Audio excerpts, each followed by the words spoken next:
Bien évidemment, tout le privilège, toute la chance de jouer en finale, mais des émotions qui s'entremêlent. Si on a été présent en finale puis qu'on n'a pas remporté la Coupe du Président, il y a eu tout d'abord l'euphorie de savoir qu'en remportant le match 7 à Halifax, en battant mon bon chum et mon rival de l'époque, Jean-Sébastien Giguère, là-bas, bien, sachant que l'équipe hôtesse de la Coupe Memorial en 97, les Olympiques de Hull, étaient déjà qualifiés d'emblée pour la finale, bien, on obtenait aussi notre billet pour la Coupe Memorial. Alors, cette euphorie-là, cette victoire ultime, c'est ce qu'on voulait surtout et avant tout. On savait qu'on allait avoir 2 chances de remporter un championnat. La présence par la suite, malheureusement incapable de battre cette grosse machine qui était les Olympiques de Hull, qui ont finalement remporté les 2 championnats, celui du Québec et aussi la Coupe Memorial. Mais la fierté de porter ce chandail, ce gilet-là, pour une dernière fois ici au Centre Georges Vézina, bien, honnêtement, je souhaite rien de plus, à part un enjeu et un résultat différent pour l'équipe de 2026. Tu as dit les mots euphorie, tu as dit les mots Centre Georges Vézina. C'est comment jouer en série au Centre Georges? Il n'y a rien d'équivalent pour moi dans le hockey junior.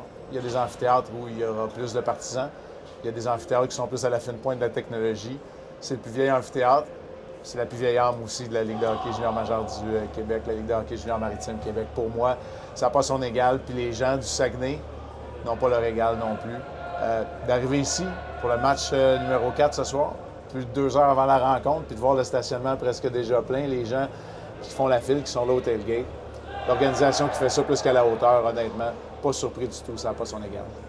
Tu l'as vécu, toi, il y a 29 ans, mais tu aurais quoi à dire aux joueurs, justement, de 16 à 20 ans présentement, qui sont en train de vivre la finale? Oui, c'est sûr qu'aujourd'hui, j'ai un pas de recul, un gros pas de recul, mais c'est de profiter de chaque moment et de se rappeler que c'est peut-être la dernière opportunité. On ne sait pas quand on va remporter un championnat à nouveau.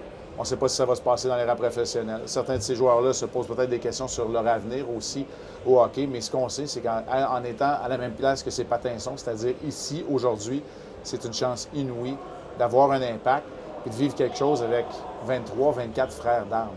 Et ça, bien, on ne sait jamais quand cette opportunité-là va se représenter dans la carrière d'un athlète, mais dans la vie d'un homme aussi. Les séries 97, la Coupe Memorial 97, t'es places où en termes de souvenirs? Parce que tu as eu une belle carrière dans la Ligue nationale, tu as une super belle carrière dans les médias. Mais est-ce que c'est très haut dans ta liste de souvenirs? C'est très, très haut parce que c'est l'aboutissement de 3 ans de travail effréné pour se rendre à un championnat comme équipe, avec un noyau très, très dur, des gars que je considère encore des amis aujourd'hui, et un partage de souvenirs qui nous appartient à nous seuls. Merci, Marc.